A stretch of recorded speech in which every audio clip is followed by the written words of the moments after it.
Apa sih yang menjadi masalah paling besar dalam hidup saudara? Ya, bukan hidup saya, enggak, hidup saudara. Sebut apa ya yang menjadi masalah paling besar dalam hidup saudara itu apa kira-kira? Ayo cepetan. Kok hebat-hebat kayak nggak pernah punya masalah?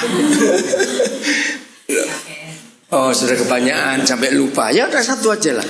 Apa yang menjadi masalah terbesar dalam hidup saudara masing-masing? Sebutin, salah nggak apa-apa, jangan takut. Beda-beda. Sakit, ya. Sakit. Oh, enggak sakit dok, banyak. Tapi badan masih gemuk gitu kok. Harus suka cita itu. Ayo yang lain cepat jawab. Dua aja. Apa yang menjadi masalah yang sering kali saudara hadapi? Tolong saya supaya kita bisa belajar ini itu. Udah nggak ada duit, Pak. Nggak ada duit. Nah, itu bukan masalah. Loh, duit itu tidak harus di tangan kita hari ini. Kan ada di mana-mana duit itu. Berarti ada, bukan masalah. Ya toh, ayo, apa lagi? Cepat, satu lagi. Apa yang jadi masalah? Banyak. Satu aja lah. Yang apa? Sebutin satu aja, ayo. Yang lain. Kurnia, apa itu masalah? Wiji, ayo apa? Ayo. Nah, kalau kita tahu semua Wani masalahnya apa? Ya waktu Heri dipanggil Tuhan, ya toh. Tapi itu bukan masalah juga. Karena cepat atau lambat semua kita pun akan giliran ke situ. Ya, itu cuma beda waktu saja. Maka itu pun bukan masalah. Ya. Jadi Wani kalau sering kali begitu nggak usah takut. Saya masih ingat waktu papa saya meninggal. Dia meninggal 31, mami umur 29, anak 4 saudara. Saya bayangin ya. Tapi buktinya kami semua hidup sampai hari ini. Oke, ayo, masalah apa lagi? Uang bukan, ditinggal suami bukan, kegemukan bukan, bisa kurus kok. Apa? Bukan, bisa kurus kok kalau mau. Ayo Selvi, bilang banyak itu apa? Sebutin satu. Lu nggak apa-apa apa? Sebutin satu aja. Nggak harus dengan masalahmu, bisa kita ingat masalah orang lain. Ayo, apa itu masalah? Joshua, ayo apa itu masalah? Menerima diri sendiri juga bukan masalah. Kenapa? Yang sudah jadi kayak begini nggak diterima bagaimana? Nggak apa-apa nanti kita bahas. Menerima diri sendiri. Ya. Oh, ingin buat baik kok jatuh lagi. Oke. Gini. Kalau kita mau jujur, yang disebut masalah itu adalah ketika kita memaksa Tuhan ya untuk menuruti semua yang kita inginkan. Saya ulangi lagi. Masalah itu adalah ketika kita memaksa Tuhan untuk memenuhi semua keinginan kita. Oke? Satu persatu. Pertama tadi masalah kegemukan. Kita tuh maksa Tuhan. Tuhan buatlah aku kurus. Tuhan buatlah aku kurus.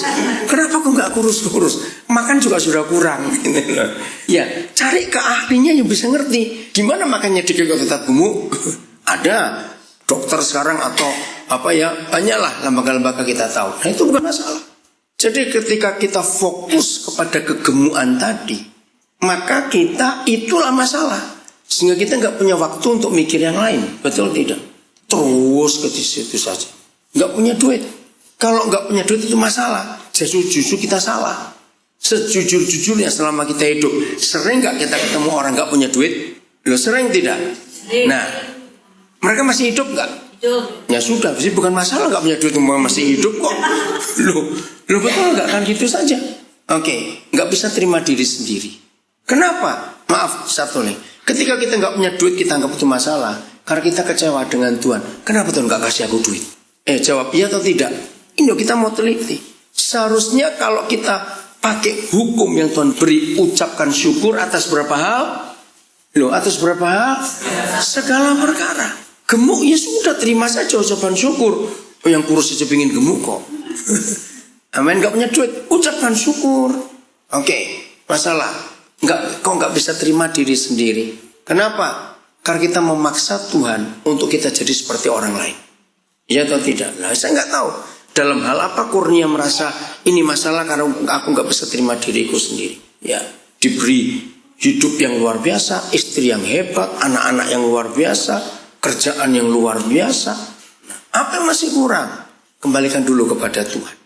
Wani, walaupun suamimu dipanggil Tuhan mendadak, ucapkan syukur. Tuhan pasti punya rencana yang walaupun kita nggak ngerti. Ya, kalau tadi kita dengar kesaksian Ibu Pendeta Widya, umur 5 tahun ditinggal papanya. Sedih memang. Jadi adik-adik umur berapa itu? Kamu nomor 7? Umur 34. Oh, papa 34. Terus adik, kalau Widya 5 tahun, adik umur berapa? Ada 2 lagi ya di bawah? 1 tahun. Yang di bawah kamu, yang terakhir mau 1 tahun. Bisa bayangkan, 5 tahun masih ada adik lagi. Umur berapa dia? Umur 3 tahun. 1 tahun lebih. Bisa bayangkan. Saudara, semuanya bisa jadi masalah kalau kita nggak ngucap syukur. Setelah kita ngucap syukur berjalannya waktu, ya enggak. Kan hebat bukan kalau kita dengar kesaksian Ibu Pendeta Widya tadi, wah, mana ada masalah hidupnya, seger segini kok. Iya toh, mana ada masalah. Anak-anak juga hebat. Ya enggak, waktu dengar kalian lahir dengan bocor jantung, aduh, waktu saya melihat dia masih bayi juga, mau jadi apa nanti anak ini? Ya enggak. Saya bisa bayangkan kalau operasi itu berapa puluh juta lagi. Seorang gembala di desa lagi. Tapi Tuhan punya cara. Oke. Siapa lagi? Silvi. Masalah. Aku ingin baik. Tapi kenapa jatuh terus? Bukan masalah. Kalau kita tetap mau mengucap syukur. Nah, kita baca satu ayat ini dulu. 2 Timotius 2 ayat 3. Tolong bacakan ayat ini. Ada 2 kata yang kita mau pelajari. Silakan. 2 Timotius 2 ayat 3. Ayo. Ikutlah menderita sebagai seorang prajurit yang baik dari Kristus Yesus. Ya. Kalimat terakhir, bukan kalimat terakhir. Bangga, bahagia, senang, atau bagaimana perasaan saudara ketika kita menjadi prajurit dari Yesus Kristus? Ayo, bagaimana? Menjadi prajurit untuk Tuhan Yesus Kristus, cepat bangga atau tidak? Luar biasa. Tapi lihat kata pertamanya. Untuk menjadi prajurit Yesus harus ikut apa? Menderita. Ikut menderita. Nah, mendengar kata menderita saja enak enggak sih? Enggak enak. Tapi itu yang kita harus alami. Nah, jadi saya tanya balik. Saudara prajurit Yesus atau satpam? Nah, jawab coba. Saudara prajurit atau satpam? Loh, saya tanya lagi. Wani, ayo. Prajurit. Jadi cuma ada satu kriteria, cuma ada satu ciri, cuma ada satu tanda. Kalau kita disebut prajuritnya Yesus harus ikut menderita. Siapa yang hari-hari ini gak ada penderitaan? Saya masukkan koran nanti. Ada nggak ada yang nggak ada punya penderitaan? Gak ada. Nah, apakah itu kita sebut masalah? Jawab. Apakah itu kita sebut masalah? Cepat. Loh, kok diam saja? Ayo cepatlah saudara jawab. Kalau saudara nggak jawab, saya stop di sini. Habis ini kita makan aja dah sudah. Ya kita cari restoran dong, nggak ada makanan. Kok susah? Ayo, kalau menderita itu kita anggap masalah, terus masalah itu bukan. Sebagai murid prajurit Yesus bukan. Kenapa bukan? Ayo saya kejar lagi. Ayo cepat. Kenapa bukan? Kalau kita sebut prajuritnya Tuhan Yesus, ternyata harus ikut menderita. Dan saya tanya, menderita masalah atau bukan? Saudara jawab bukan. Bagus sekali. Kenapa? Itu bukan masalah. Karena kita prajurit Yesus. Iya, jangan balik lagi situ dong. Jangan puter-puter. Betul. Tapi saya mau jawab jawaban. Memang menjadi prajurit Yesus harus ikut menderita. Saya tanya, kenapa kau harus menderita? Karena Kristus sudah menderita. Terlalu rohani. Bukan. Bukan. Oke, keluarkan kata prajurit. Ngerti maksud saya? Apa syarat utama jadi prajurit? Apa? Dilatih. Berat atau ringan latihan prajurit? Berat. Ini 2 minggu lalu anak saya, dia akan naik perwira polisi. Dilatihnya di Sukabumi. Dia bilang, Pap doakan. Saya lagi gak fit betul badan ini. Tapi hari ini harus latihan berjalan 80 kilo. Bawa beban 25 kilo. Ayo. Lagi gak fit badannya. Jalan 80 kilo. Dan bukan jalan rata loh, Sukabumi. Mbak beban 25 kilo. Karena mau naik jadi polisi perwira. Boleh gak izin pimpinan? Saya lagi pilek gitu. Nah, Bapak ya kan? Boleh gak? Gak boleh. Aduh, saya bisa bayangkan anak ini ya. 2 hari kemudian saya telepon, gimana? Puji Tuhan Pak, aku saya bisa lolos. 80 kilo. Itu hampir sampai mana ya, Surabaya? Sampai Malang. Enggak, iya. Dengan beban 25 kilo. Aduh. Itu prajurit. Maka itu saya tanya, kalau saudara jawabnya betul memang menderita itu adalah prajurit, ya kenapa? Harus latihan. Beda nggak latihan jadi hansip? Beda. Jadi hansip cuma nguber maling aja. Nah, konsep ini yang kita harus alami. Ayo simpulkan. Kalau dari awal tadi kita belajar apa itu masalah, setelah kita tahu ayat ini ada penderitaan, berarti yang semua saudara katakan tadi itu baik atau tidak untuk latihan ini? Ya sudah. Amin, selesai. Ayo pulang.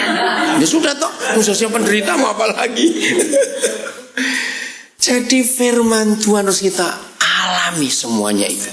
Kita nggak bisa milih-milih dalam itu. Oke, saya teruskan lagi. Ternyata masalah itu adalah di sini. Ketika Tuhan kita paksa untuk memenuhi yang kita minta. Renungkan kata-kata ini. Jadi masalah itu adalah ketika kita memaksa Dia untuk memenuhi yang kita minta. Oke, kenapa? Dengarkan. Apakah Tuhan akan memenuhi semua yang kita minta? Ya sudah, kurnia itu. Kalau kamu belum bisa menerima dirimu, kenapa? Dan sudah minta Tuhan, doa Tuhan, kenapa? Sudah, jangan maksa lagi. Ucapan syukur, terima. Anak saya yang polisi itu logikanya, boleh nggak ya langsung jadi perwira, nggak pakai latihan? Kan begitu maunya. Loh, betul nggak? Nah, seperti itu kita. Kalau boleh gak usah repot-repot jadi prajurit Yesus, langsung jadi, kok enak. Nah, kalau semua yang kita minta itu harus dituruti Tuhan, tanyakan begini, lalu yang jadi Tuhan siapa? Loh, betul nggak? Jadi siapa yang jadi Tuhan kalau begitu? Kan kurang ajar kalau kita jadi Tuhan. Oke, Bani lagi sekali. Kami semua tahu. Mesti kamu bilang, Tuhan kalau boleh kenapa Heri nggak sembuh? Ya toh, ajar berkata begitu.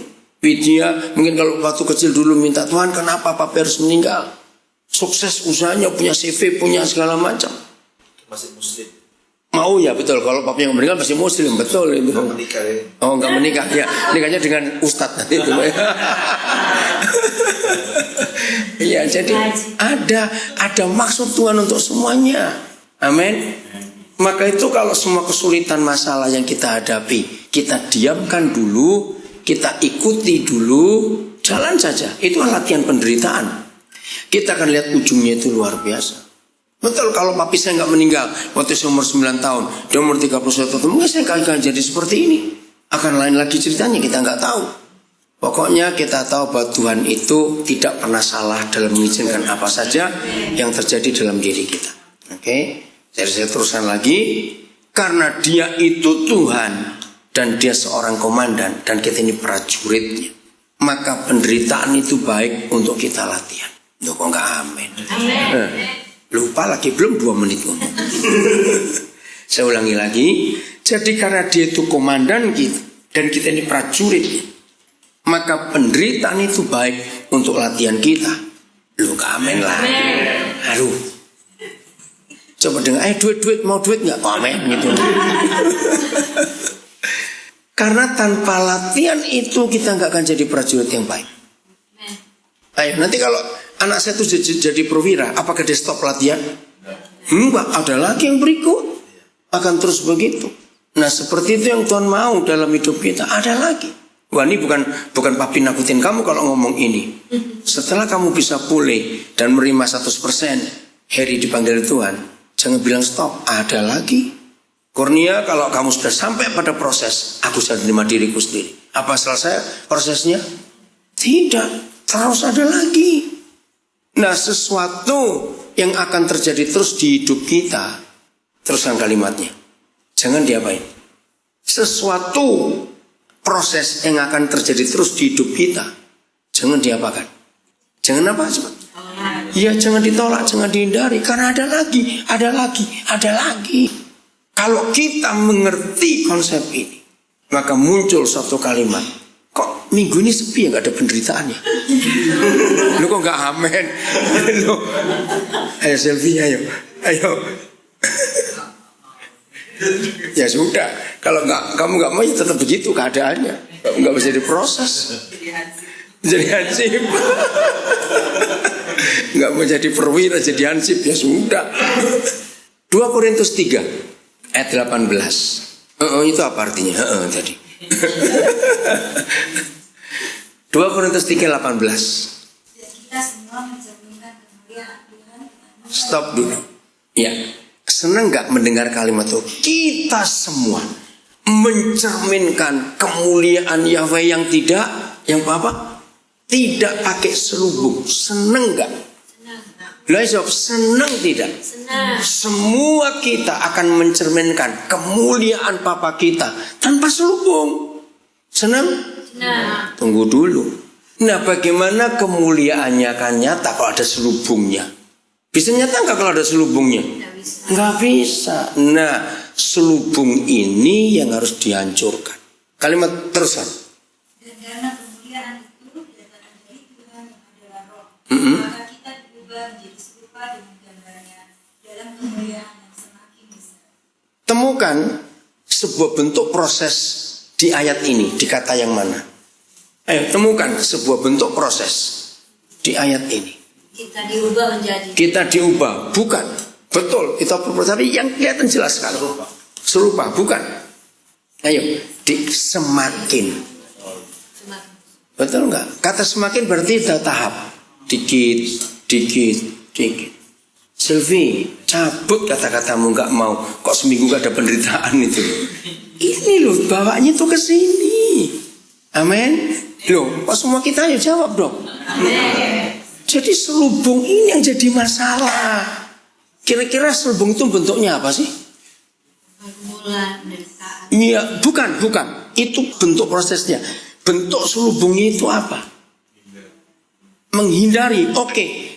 Apa secara konkret? Betul, kita nggak mau diproses. Menolak, bukan.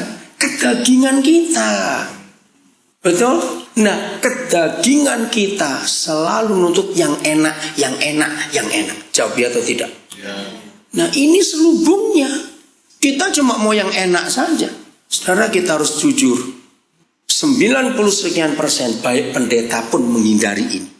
Kok nggak amin sih? Amin. Betul nggak? 90% pendeta pun menghindari proses ini. Begitu maunya yang enak terus. Siapa masih ingat tahun yang lalu? Waktu Presiden Jokowi ke Singapura ngadir wisuda anaknya naik ekonomi kelas. Itu kan saya masukkan ke sosial media saya. Saya bilang gini pada teman-teman pendeta, lihat itu para pendeta belajar.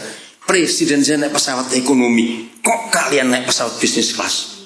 Ada yang tersinggung. Itu salah satu yang tersinggung terus gini, Koden itu uang saya sendiri. Oh, saya punya jawaban. Walaupun uangmu, itu kan uang Tuhan, uang jemaat.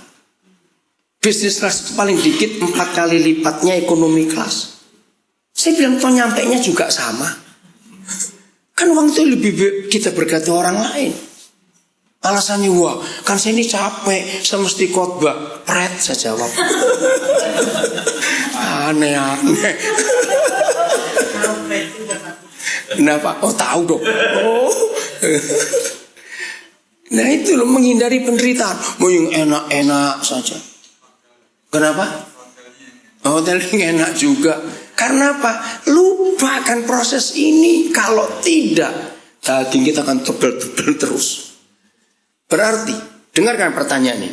Kalau 2 Korintus 3:18 tidak terjadi di hidup orang Kristen, dunia akan lihat kemuliaan Papa dengan nyata atau tidak? Nah itu loh. Padahal dunia menunggu kemuliaan ini. Ngerti? Dunia menunggu kemuliaan ini, tapi nggak jadi-jadi.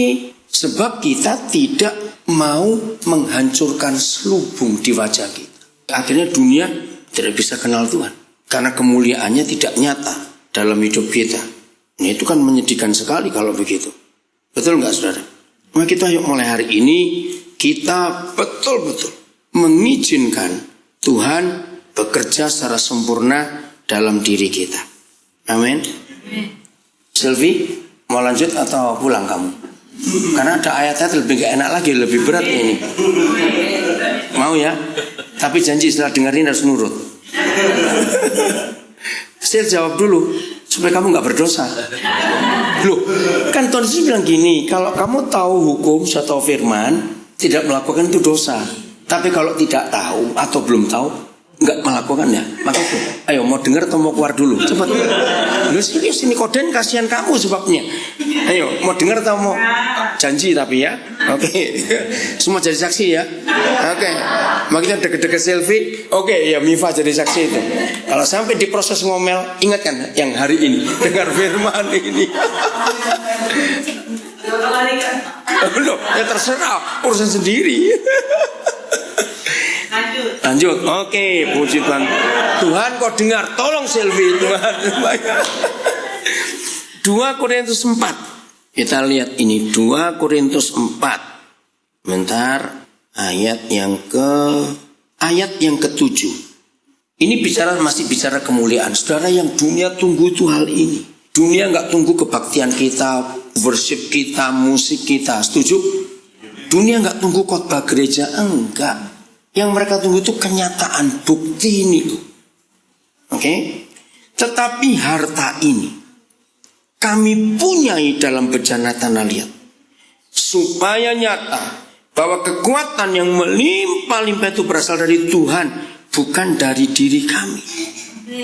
Mendengar kata harta, saudara mikir apa? Beling? Mendengar kata harta, saudara mikir beling? Mikir apa? Aluminium, emas, apalagi harta, intan, permata, dolar, apa? Juli ngomong rumah, pokoknya ya banyak sekali Yul. Ya pokoknya gini. Begitu kita mendengar kata harta, pasti yang mewah-mewah, yang wah, yang apa? Tapi masalahnya, kalau harta yang mulia, yang mewah itu disimpannya di dalam bejana tanah liat, orang ngelihat enggak tuh? Kemewahannya itu kelihatan enggak kalau masih dalam bejana tanah liat? Ya pasti enggak. Terima kasih Tuhan, Silvi sudah siap dibentuk. Terima kasih. Sehingga firman ini lanjut untuk kami semuanya, juga untuk dia dalam nama Yesus. Nah, dengar ya. Cuma ada satu cara untuk harta ini nampak. Bagaimana? Yang di dalam bejana tanah liat. Jangan bilang dipindahkan. Enggak. Jangan. Ayo. Salurkan. Bukan. Kerendahan hati, terrohani. Nah, Silvi pintar jawab itu loh. Dikeprok tanah liat itu. Dihancurkan tanah liat itu. Bejana tanah liat itu apa? Iya. Saudara dibuat dari ubi atau dari tanah? Susah sekali jawabnya. Ayo, ya sudah. Jadi siapa bejana tanah liat itu? Daging kita ini loh. Oke, berikutnya Silvi sudah iya tadi. Jadi semua kita harus ikut Silvi juga. Ayat 8 mulai. Wah, ini enggak enaknya. Dalam berapa hal? Dalam berapa hal cepat? Segala. Artinya dari segala sudut, dari segala sisi, dari segala segi, dari segala arah kita diapakan. Nah, apa bedanya ditindas dan dipijat? Ayo, apa bedanya ditindas dan dipijati? Cepetan jawab. Halo Tuhan, terima kasih anakmu sudah rela tuh. Kasih saya air minum, saya khotbahnya lama. Diapakan? Dalam segala hal? Dalam segala hal. Berarti ada arah yang enggak ada tindasan enggak? Enggak. Dalam segala kami ditindas, namun ayo baca, namun tidak terjepit. Kami habis akal, artinya putus asa. Namun tidak putus asa. Kami dianiaya, namun luar biasa. Tidak ditinggalkan sendirian, kami dihempaskan, namun tidak binasa. Apa kata lain dihempaskan? Dibuanting, itu bahasa Surabaya. Betul Kurnia. Ayo, ini nggak enak semua loh. Terus atau enggak ini? Ini nggak enak semua. Ditindas, dihabis akal, dianiaya, dibanting, namun tidak binasa. Semua sudah nggak enak. Masih ada kalimat ini. Kami senantiasa. Apa arti kata senantiasa? Selalu membawa apa? Nah, ini ayat aneh sekali. Mati itu sekali atau pelan-pelan kalau namanya mati? Ya sekali. Tapi ini enggak, saudara. Kematian Yesus yang kita bawa di hidup kita Itu pelan-pelan, terus menerus. Kok nggak amin? Kok nggak amin? Terus menerus. Kami senantiasa membawa kematian Yesus di mana? Di dalam tubuh kami. Supaya apa? Kehidupan Yesus juga menjadi nyata di dalam tubuh kami. Nah, sekarang kita bisa gabungkan 2 Korintus 3:18 dan 2 Korintus 4 ayat 7. Bahwa satu-satunya cara supaya selubung itu terbuka, satu-satunya cara supaya bejana tanah liat yang menghalangi kemuliaan itu nyata, cuma ini. Senantiasa membawa kematian Yesus dalam tubuh kami supaya menjadi nyata hidup Yesus itu. Itu kok nggak amin? Ini indah loh saudara. Kalau hidup Yesus yang nyata di tubuh kita, nggak usah khotbah lah. Orang pasti lihat Yesus. Karena dia hidup di hidup kita. Amin. Itu ada yang kedip-kedip terus dari tadi itu. Nggak tahu kenapa kedip. Tutusannya itu. Mikir apa itu? Ini yang luar biasa. Terus ayat 11. Ayo. Ayat 11. Yang gak enak itu dikali kata yang mana? Sebab kami yang masih hidup ini terus-menerus diserahkan kepada maut karena Yesus, supaya juga hidup Yesus menjadi nyata dalam tubuh kami yang fana ini. Kata mana yang paling gak enak di ayat ini? Terus-menerus, pintar semua. Kok gak bunyi gini? Terus-menerus diajak makan orang gratis. Wah, gak belanja-belanja dong. Oh, terus-menerus diajak keluar negeri sama orang. Aduh, enaknya. Enggak, saudara. Yang terus-menerus apa? Diserahkan kepada maut. Coba beri saya gambaran yang jelas. Kalimat apa yang paling cocok untuk menerangkan terus-menerus diserahkan kepada maut? Diserahkan kepada maut. Kira-kira apa bentuknya? Coba tolong. Selfie. Iya, terus berita puji terus sudah pintar kamu. Apa kata lain lagi? Apa kalimat yang tepat untuk melihat terus-menerus diserahkan kepada maut? Ini ngeri sekali. Tak henti-hentinya ngalami apa? Penderitaan. Siapa pernah difitnah sebulan ganti-ganti orangnya? Loh, saya tanya, siapa pernah difitnah sebulan tiap hari ganti orang fitnah? Ada saja. Kalau belum minta lah mulai hari ini. Itu kan terus-menerus tiap bulan tiap hari lo itu. Nggak berhenti. Maka itu kalau ada orang ngomel, ada orang maki, ada orang itu syukur Tuhan, aku ngalami ayat ini. Oh enggak amin. Sungguh? No. Sungguh? Ayat 12. Maka demikianlah siapa? Maut. Giat. Apa itu kata giat? Rajin, aktif. Wih, yang aktif, yang rajin itu bukan dapat duit terus saudara tiap hari. Demikianlah maut giat di dalam diri kami, hidup giat di dalam kamu. Nah, poin ini yang saya mau, yang Tuhan ingin kita belajar hari ini. Loh, kok diam semua? Ngerti nggak? Jadi yang enak siapa? Loh, yang enak siapa ini? Loh, di ayat 12. Maka demikianlah maut giat di dalam diri kami dan hidup giat di dalam kamu. Yang enak siapa? Bukan orang yang kita berkati. Loh, kan ada kamu. Aduh, saudara kok pelan-pelan ya. Maka demikianlah maut giat di dalam diri kami dan hidup giat di dalam kamu, orang lain. Ini poinnya saudara. Orang-orang itu yang akan kita berkati. Oke, kawin rangkan pada istrinya. Gimana coba? Ayo, no, nggak boleh. Supaya kita belajar, nggak boleh. Tuni bingungnya di mana? Tuni bingungnya di mana? Coba tadi serius terangkan betul. Oh, maut dan hidup. Ya. Nah, kita maut, orang lain dapat hidup. Ini yang Tuhan mau dalam hidup kita. Amin. Sungguh. Selama orang lain nggak pernah kita hidupkan, berarti orang itu kita matikan. Loh, betul nggak? Hidup dan mati nggak boleh tengah-tengah, namanya setengah mati. Malah repot nanti kalau orang itu setengah mati gara-gara kita. Saudara, dampak ini yang Tuhan tunggu. Bagaimana tiap kali kita ketemu orang mati jadi hidup gara-gara kita. 3 malam kami nginap di Crown Prince. 2 jiwa Tuhan selamatkan. Satu namanya Edwin, saya nggak tahu nama belakang siapa. Nama Edwin kira Kristen, ternyata dia Muslim. Yang kedua namanya Fahri. Fahri tadi itu yang ngangkut. Edwin itu Yul, yang malam-malam itu. Jadi pas saya turun dengan Cik Louis, di drop Yuli sama Agus, tiba-tiba satpamnya di depan. Roh Kudus ngomong sesuatu. Ya udah, saya minta nomor telepon karena saya bawa kardus. Saya bilang kamu tulis nomormu di kardus ini dah. Gitu. Sampai kamar, saya telepon dia. Pas ada yang nggak dengar lemper, nggak usah ikut ngomong ya. Yang tahu lemper saja. Nah kan hari itu masih ada lemper, terus saya dibawain makanan, ada telepon. Saya pikir ini hotel nggak ada kulkasnya, ada lemper, ada telepon, nggak mungkin sampai besok. Nah, saya lagi doa Tuhan, gimana cara saya bisa ketemu security ini? Itu jawab, ya kasih makanan ini. Saya panggil ke atas. Itu naik ke atas, Cik Lus lagi mandi. Saya ngomong, Edwin kita belum pernah ketemu, maaf. Tapi kenapa kamu dari kecil kamu tuh marah sama bapakmu? Kenapa sampai hari ini kemarahan masih ada? Dia kaget. Bapak kok tahu? Ya itu karena Tuhan Yesus. Saya langsung ngomong begitu. Saya itu dari bayi dikasihkan ke nenek saya. Padahal bapak ibu saya itu masih ada. Sampai saya besar saya tanya kenapa? Nggak ada yang bisa jawab. Bukan saya nggak sayang nenek saya.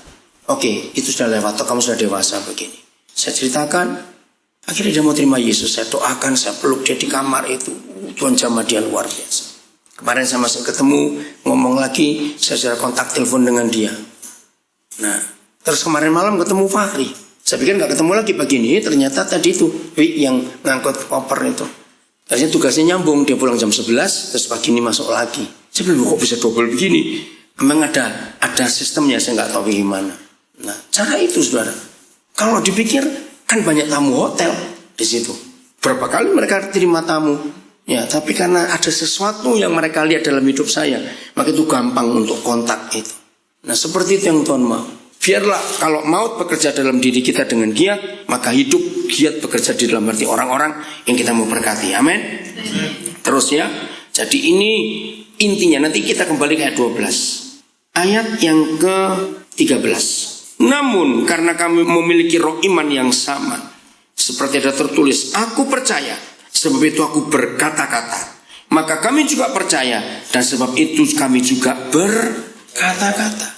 Artinya, kalau kita sudah setuju dan siap untuk masuk proses jadi prajurit Yesus, dengan 2 ayat yang kita tahu, ada selubung dan bejana tanah liat. Harus dihancurkan dan dirobek selubung itu. Supaya nampak kemuliaan ini. Karena kita punya roh iman, bahwa di dalam penderitaan itu akan ada kemuliaan. Maka itu kami berkata-kata. Apa itu kata lain kalimat aku berkata-kata? Bersaksi, berani ngomong, nggak takut lagi karena ada bukti. Maaf ya saudara, saya cerita ini. Kalau yang Kristen kita sudah ngerti ya. Tadi contoh berapa orang yang masih Muslim. Waktu saya nginep hotel Clarity di Bandung tanggal 1 Juni, begitu tiba dari Eropa, 1 Juni malam langsung naik travel ke Bandung, langsung diinapkan di hotel. Nah, pagi jam 7 harus bangun karena seminar home jam 9, saya sarapan dulu. Nah, tanggal 2 pagi itu hari Raya Waisak, saya sarapan. Terus Tuhan ngomong sesuatu pada seorang pelayan hotel itu. Namanya Trisna Satya Muhammad, jelas Muslim. Begitu Tuhan ngomong, saya minta Bapak berikan waktu bagaimana cara mendekati dia karena dia sibuk, tamu lagi banyak. Nah, lagi saya makan dengan panitia, Roh Kudus bilang, kamu cepat lihat Trisna. Oh, dia lagi nyusun sendok, berarti agak lama. Langsung saya berdiri ke tempat dia nyusun sendok. Saudara, Roh Kudus cuma ngomong gini, letakkan tanganmu di pundaknya. Oke, saudara. Begitu saya letakkan tangan di pundak, dia itu kaget. Saya bilang, Trisna, karena saya sudah baca namanya di bagnya, boleh nggak Bapak minta nomor teleponmu? Dia itu bingung, tangan saya masih belum saya turunkan. Terus baru saya angkat, Bapak duduk sebelah sana. Akhirnya dia balik, dia ngasih nomor telepon saya. Karena sepanjang hari itu sibuk saudara, seminar 4 sesi, lalu malam itu ada 1 kali KKR, malam masih ada meeting lagi. Saya masuk hotel itu jam 11 lewat, baru saya SMS dia. Begitu saya SMS, saya tuh kaget. Dia balasnya langsung manggil papa. Nah, itu yang saya heran, karena Muslim. Ya, coba ini ya, kita lihat buktinya itu. Ini yang saya mau katakan saudara. Jadi bagaimana kalau kemuliaan Tuhan itu nyata dalam hidup kita, maka Tuhan akan gampang bekerja untuk menjangkau setiap orang. Amin. Ya amin lah saudara, masa diem saja tuh. Nah itu terus akhirnya saya telepon. Kenapa saya tanya begitu? Tolong Bro bacain. Lihat tanggalnya, lihat jamnya. Rabu 3 Juni jam 1.28. Oh malam, ya lewat tengah malam. Oh ya, berarti saya baru pulang. Terus bacain. Trisna, maaf saya baru sempat SMS. Saya Daniel yang sarapan di Clarity yang minta nomor HP Trisna. Hari ini kerja jam berapa? Doa saya sukses selalu untuk masa depanmu. Jam berapa bisa telepon? Tunggu ya, itu jam 1.32 toh. Terus lihat jawaban dia di bawahnya. Saudara, itu cara saya hidup. Nah ini dia. Lihat jam berapa? Wednesday 3 Juni 12.07. Jadi besok siangnya. Oh siangnya itu ya. Oke ya. Minta nomor PIN BBM Papa. Itu. Minta nomor PIN BBM Papa. Aneh bukan? Oke, saya terus nggak usah saudara. Akhirnya saya telepon. Langsung saya telepon dia. Saya tanya, Trisna kenapa kamu kok manggil Papa? Ayo kalau saudara bingung nggak? Iya toh? Saudara ini jawabannya. Waktu Papa merangkul saya tuh merasakan sesuatu yang saya belum merasakan seumur hidup saya. Bukan meluk loh saudara. Saya cuma letakkan tangan aja. Wih saya kaget. Sejak itu dia intens. Sampai tadi malam dia masih kontak saya. Sederhana aja kok. Dia nggak tanya macam-macam. Dia cuma tanya, Papa sudah makan belum?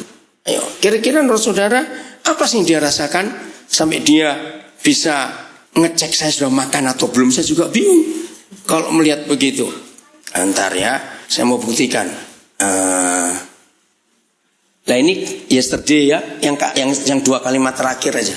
Itu cerita di malam waktu pas saya baru pulang dari ngantar Cik Louis, saya buka itu. Dia tanyanya apa, Pak Sen? Lagi apa di Surabaya, Pak? Terus? Trisna baru pulang kerja. Oh enggak, bawahnya lagi aja ya. 2 yang terakhir. Sudah makan atau belum tuh? Yang yesterday itu. Jangan lupa makan, Pak. Nah, cuma pendek aja begitu. Terus saya jawabnya apa itu? Tadi malam ya, lewat jam 12 saya baru jawab. Maka itu today. Trisna, apa kabar? Nah, makasih. Nah saudara, hal seperti ini komunikasi yang singkat, tapi buat saya itu punya arti yang luar biasa. Dia tanya, saya sudah makan atau belum? Pertanyaan saya, maaf ya, saya nggak suka loh kalau saya cerita begini terus ada yang ngomong, ya itu kan koden. Awas ngomong begitu. Janji ya, yang ngomong gitu bertobat hari ini. Kan saya juga orang kayak saudara, masih suka nasi, masih bisa kentut kok. Nggak ada bedanya. Maaf, saya cuma cerita lagi. Kenapa? Oh, ada apa? Wan, ada apa? Oh. Nah, terus tanggal 13, 14, bukan, tanggal berapa ya? Minggu yang lalu, saya lupa. Dia itu libur. Dia bilang, Pak, saya lagi libur 3 hari. Rabu, Kamis, Jumat. Nah kan saya tanya, terus maksudmu kenapa? Saya tuh pengen jalan-jalan. Oh ya? Dia ngomong ini, karena dari kecil saya tuh nggak pernah diajak jalan-jalan bapak saya. Oke, tapi papa nggak bisa 3 hari. Papa cuma bisa hari Kamis saja. Jumatnya balik. Udah apa-apa, Jumat saya masuk malam jam 10. Lah kalau kamu jalan-jalan pengen kemana? Tapi papa marah nggak kalau saya ngomong? Ya enggak, ngomong aja. Kalau papa nggak bisa, papa bilang enggak. Saya tuh pengen ke Bali. Oh ya? Itu hari Selasa dia ngomong. Oke, kami ke Bali kita berangkat pagi Kamis. Karena Rabu malam sampai saya ada pelayanan di Jakarta Kamis pagi. Akhirnya saya berangkat Kamis pagi dengan dia. Lah saya itu juga nggak sadar. Ternyata dia itu baru pertama kali naik pesawat. Aduh, minta difoto, semua difoto, saudara. Aduh. Kayaknya kan nggak pernah naik pesawat, ya toh. Udah. Nah, tapi papa sampai Bali nanti papa nggak bisa ngajak kamu jalan-jalan. Papa capek. Itu saya baru pulang dari Amerika. Rabu pagi saya baru tiba subuh. Kamis harus berangkat lagi. Saya papa istirahat. Terus nanti saya sama siapa? Wah, ada saudaramu, papa punya banyak anak kok di sana. Jadi pagi nyampe 8:30 jangan sampai di Bali. Langsung kami masuk ke hotel. Saya panggil anak saya. Udah, kamu ajak dia jalan-jalan. Sampai malam. Saya bilang kamu nggak langsung nggak apa-apa. Saya bilang begitu. Akhirnya jam 10 malam pulang. Dia senangnya luar biasa. Nah Jumat pagi masih ada waktu karena pesawat kami sore jam 4. Masih saya suruh ajak jalan-jalan lagi. Nah saudara, saya belum ngomong Tuhan. Saya nggak ngajak dia doa, enggak. Tapi saya lihat cara saya hidup. Nah saya nggak tahu waktu saya cerita ini, saudara mikir apa dalam hidup saudara. Ya orang pelit pasti aneh-aneh gitu aja jawabannya. Maaf. Ya atau yang berkata, ngapain repot-repot? Nah, buat saya satu jiwa nggak ada yang repot. Satu jiwa itu berharga di hadapan Tuhan. Oke? Asal kalau maut dia di dalam aku, tapi hidup dia di dalam kamu. Ya sudah, nggak amin lagi. Amin. Oke.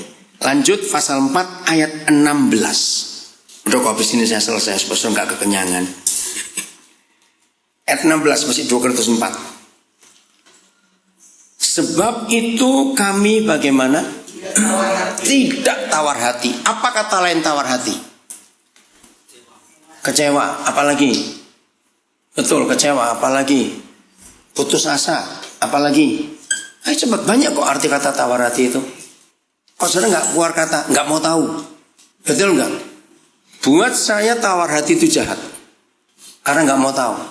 Renungkan kalimat ini. Nggak mau tahu apa, nggak mau tahu bagaimana. Cepat jawab, nggak mau tahu. Ayo, nggak mau tahu itu artinya apa? Tawar hati, egois, masa bodoh. Bukan cuma itu. Ingat, ketika orang itu punya sikap tawar hati dan nggak mau tahu, berarti dia sedang memaksa Tuhan untuk menjawab yang dia penuhi, yang dia inginkan. Betul nggak? Bukankah ini akan lanjut jadi kekecewaan, kemarahan, dan macam-macam lagi? Kalau kita terus-teruskan, betul? Dan itu cara iblis untuk saudara dan saya tidak jadi berkat buat orang lain. Bagaimana kita bisa mikir orang lain kalau kita nggak mau tahu? Betul? Bagaimana kita bisa berguna buat orang lain kalau kita sedang sibuk mikirin diriku sendiri? Kok nggak kurus-kurus aku ya? Kok duit nggak ada? Bukan cuma saya ngomong, kok nggak ada duit terus aku ya? Kenapa kok masalah nggak selesai-selesai? Aduh, diriku kok salah terus, aku ini siapa? Kenapa begini? Catat baik-baik. Orang yang hanya mikir diri sendiri itu gak akan punya waktu untuk mikir Tuhan pun tidak. Karena yang dia pikir Tuhan harus memenuhi yang dia inginkan. Dan itu orang jahat. Bagaimana dikatakan kami tidak tawar hati? Meskipun apa? Ini loh gak enaknya. Tetapi meskipun terus baca manusia lahirnya kami semakin stop dulu. Setelah tadi kita baca 2 ayat, ada selubung dan ada bejana tanah liat. Apa arti manusia lahiriah? Ya itu tadi, ya selubung itu, ya bejana itu tadi. Apa kata lain merosot? Rusak, drop terus, biar hancur. Amin. Ini loh kekristenan itu saudara. Ini kekristenan. Dan jangan pernah minta Tuhan tolong ya Tuhan kalau meroses 3 hari sekali aja lah Tuhan. Awas ngomong begitu. Semau maunya dia. Amin. Semau maunya dia. Apa yang terjadi kalau kita membiarkan proses kemerosotan manusia lahiriah kita? Baca sama-sama kalimat berikut. 1, 2, 3. Namun sepertinya kami dibarui sehari. Nah, apa artinya sehari-hari ke sehari? Setiap hari. Indah enggak kalau hasilnya proses setiap hari yang tidak mengenakan, dihimpit, dihempaskan, apalagi nggak hafal, ditindas, diapakan tadi. Hasilnya maut tiap hari dia dalam diriku, kematian Yesus nyata dalam tubuhku. Kalau hasilnya seperti ini, siapa yang untung? Kita dan Tuhan. Karena lewat itu orang-orang lain lihat kemuliaan Tuhan dalam diri kita. Secara jasmani pun, secara hurufiah, firman ini terjadi. Kalau kita makin tua, tubuh makin merosot. Tapi kemuliaan Tuhan itu bisa nyata di dalam hidup kita. Oh, ini hebat sekali. Ayat 17. Ayo, saya minta merenungkan kalimat ini. sebab penderitaan apa? Nah, seringkali kita ngomong, berarti yang salah siapa? Ya bertobat kalau salah kita. Papa bilang ringan kok, kamu ngomong berat. Amin itu. Bani, ringan atau berat? Puji Tuhan, Bani ringan. Saudara, ringan. Enak Heri, sudah diproses lagi. Sudah mulia dia. Kita yang masih hidup ini, saudara. Padahal kita yang masih hidup ini masih ngerengkal, tayal-tayal gitu begitu. Ya enggak, aduh, bergumul sini, bergumul situ. Maka itu mati itu indah. Loh kok enggak amin? Oh Tuhan, sebelum ke Amerika tuh jangan mati dulu. Harus ngomong begitu. Mati itu indah karena sudah selesai dari proses. Tapi kalau Tuhan masih beri waktu kita, kerjakan proses di dunia.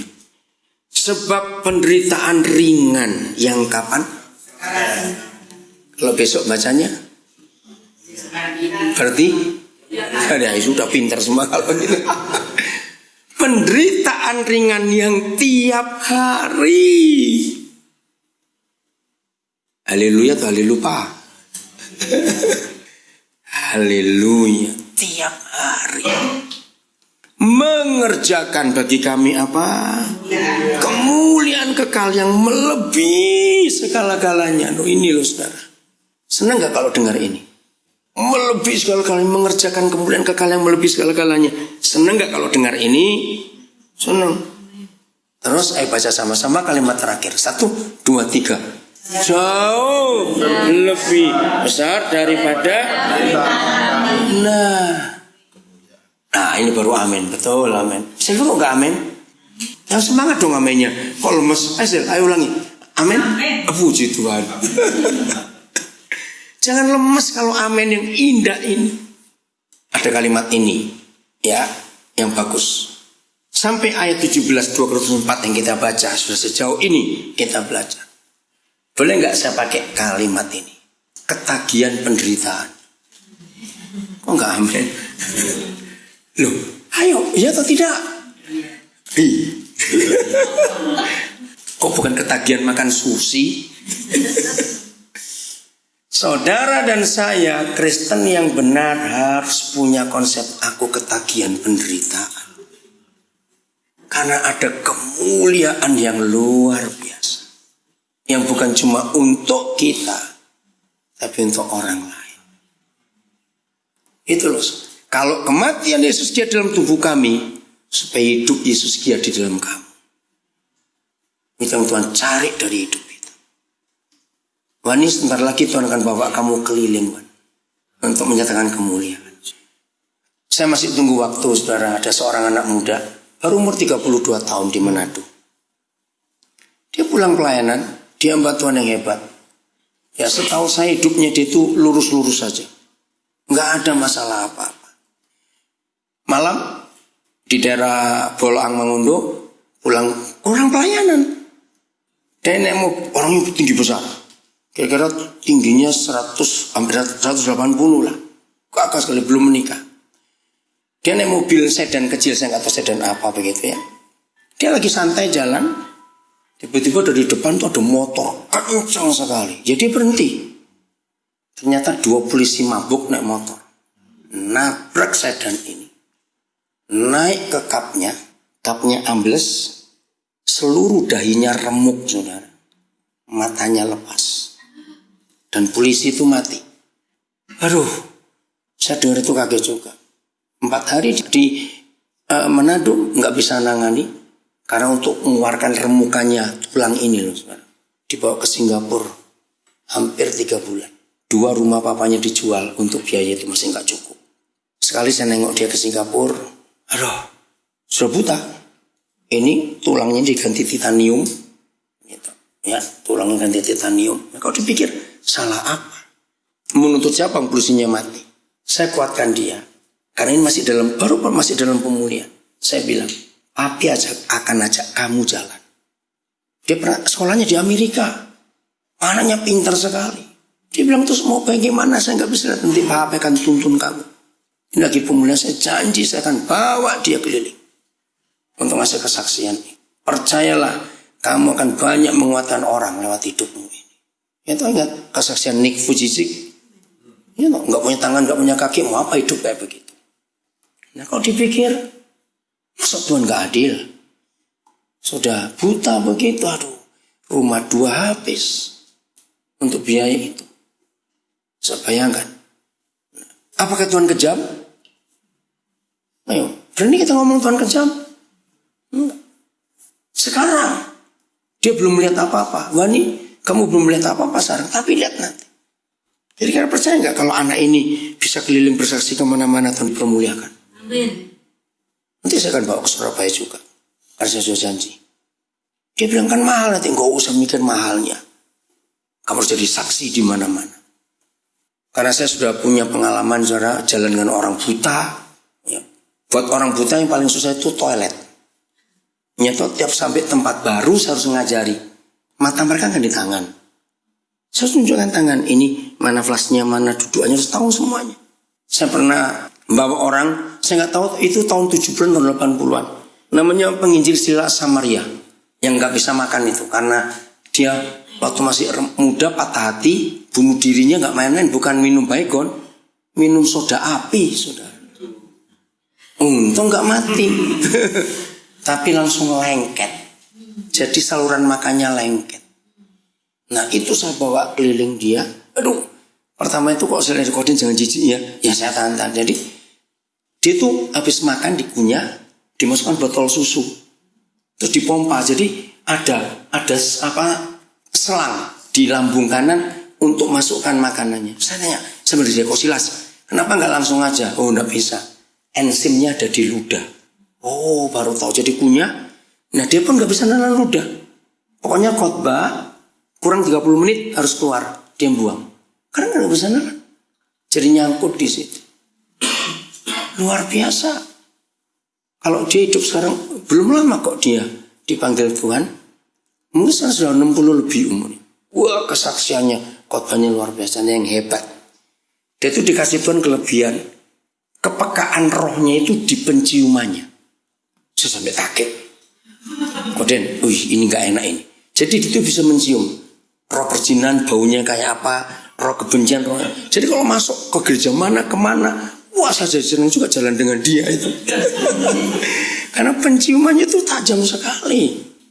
Ada yang pernah ketemu dia enggak? Dia dulu orang Kedunganyar di Surabaya, terus pindah ke Jakarta. Dia dari dokter Makaliwe sana. Ada yang pernah tahu? Pernah tahu? Oh ya. Tahun berapa ketemunya? Oh di NAT ya. Dan itu luar biasa. Oke, jadi banyak cerita yang sekarang kita nggak lihat. Ini ayat terakhir, ayat 18. Sudah baca sama-sama ayat 18-nya. 1, 2, 3. Sebab kami tidak memperhatikan yang kelihatan, melainkan yang tak kelihatan. Karena yang kelihatan adalah sementara, sedangkan yang tak kelihatan adalah kekal. Amin. Sulit atau mudah hidup seperti ini? Sulit. Kita punya mata kok. Betul? Tapi nggak boleh lihat yang kelihatan. Sulit yang belum kelihatan. Tapi nggak sulit. Kok nggak amin? Karena yang belum kelihatan sudah diberitahu dulu oleh Bapa kepada kita. Yaitu kita akan diubah dalam kemuliaan semakin besar. Dan penderitaan ringan yang sekarang ini mengerjakan suatu perkara yang lebih besar dari yang kita alami. Itu kan berarti kita sudah melihat belum kesananya. Wani, kamu harus berkata, aku sudah melihat. Nanti akan jadi apa hidupku. Semua kita. Itu yang saya ngomong pada anak ini. Kamu sudah melihat. Kamu akan jadi berkat walaupun matamu buta sekarang. Nggak nyesel datang hari ini ke sini? Ini luar biasa. Oke? Siap? Naik pesawat penderitaan? Landingnya di airport kesengsaraan. Amin. Supaya kemuliaan Tuhan nyata dalam hidup. Jadi apa ketagihan apa tadi? Ayo ketagihan apa? Penderitaan. Karena itu indah. Tuhan memberkati kita semuanya.